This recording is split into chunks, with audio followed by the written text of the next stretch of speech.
This week we will talk about financial structure, which describes the industrial composition of financial funding to corporations and households within an economy. This will lead us into discussion of financial intermediation, and the short question here is, why are banks so important in finance? Why do financial intermediaries play such an important role? There's a lot of empirical evidence and discussion surrounding the question of financial structure. This discussion is mostly one of, do some countries rely more on stock markets or bond markets or banks or even other lenders for financing? And is an economic reason why financial systems have developed in different ways? The answer to this is a little open, but there are some things we do know. For instance, we do know that larger financial markets are generally associated with better developed economies. For instance, the US has both larger and more diversified stock and credit markets than, say, for instance, Belgium. However, other than the size of the financial sector, composition is less well understood. For instance, the US and the UK have fairly large stock markets compared to the size of their banking system, while Japan and Germany have the opposite situation, relatively large banks compared to their stock markets. Now, financial structure is an empirically complicated subject, and there's lots of literature on this. If you do a Google search, that will return thousands of papers. But at least some stylized facts we can collect about financial markets in general. In the book in chapter 7, you find much more detail on this than I will provide here. For one, despite public attention, generally speaking, stock markets are not the #1 source by which corporations, and obviously not small firms and households more broadly, fund themselves. The US has a large stock market, but even here, that tends to be the case. Only very large firms access the stock markets. 2, indirect finance is the major source of financing operations for most small and medium enterprises, or SMEs, and for households. So you go to the bank if you need a loan. 3, financial intermediaries, and especially banks, are the primary source of funding across pretty much all countries. 4, financial markets across geographies are heavily regulated, which points towards the presence of some degree of market failure. 5, securities markets like stock and bond markets are only accessible to large corporations. 6, collateral is a typical feature of most debt transactions.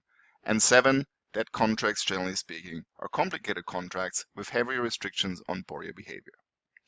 Now, any theoretical description of financial markets needs to be able to account for these observations, and as we will see, the most problematic issue is asymmetric information. We'll talk more about that later.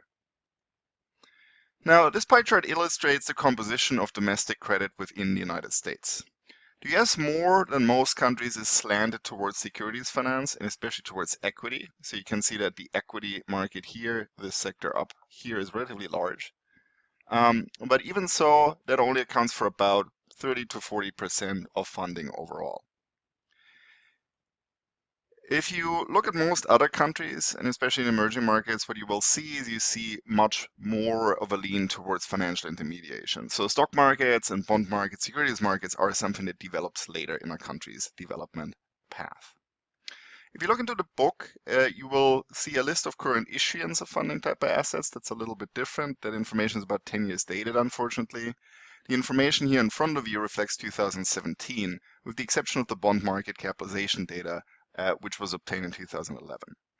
The data also reflects overall levels of outstanding obligations, not current issuances, which is a little bit different from the book, but broadly speaking, you will get the same result. Either way you present this, the US stock market is about 30 to 40% of US funding, with the bond market accounting for another 15 to 20%. The remainder is financial intermediaries, and further the stock and bond market, for all practical purposes, is populated only by large firms. There are really not a whole lot of smaller and medium-sized enterprises in there. So everyone else, including households of course, obtain credit from financial intermediaries. In the US, financial intermediaries are predominantly not depository banks. That's a little uncommon. Instead, what you have are a lot of finance corporations or certain types of mutual funds. If you don't know what a finance corporation is, they're often associated with larger industrials. For instance, a car company may have its own lending arm that provides car credit, like say General Motors. Now, based on these general observations, which for the most part extend around practically all countries, there are 3 central questions here really. Number 1, why are we using financial intermediaries as much as we are? Banks and mutual funds do not provide the services for free, which begs the question, why do we include a costly middleman?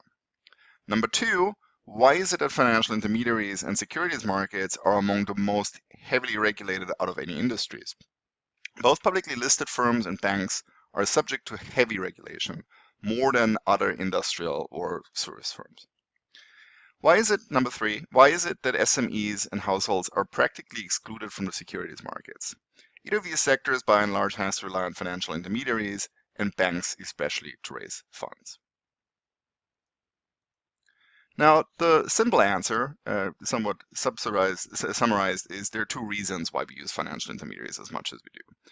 The first one is one we're not going to spend much time with, but it is still relevant, and that's the concept of transactions cost. Now, remember that transactions cost are any type of cost associated with a transaction that is not part of the price itself, commission fees, this sort of thing.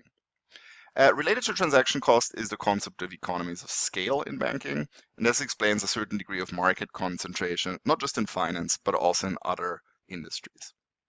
The second more important reason, and this is what we will talk about much over the coming weeks, is the concept of asymmetric information.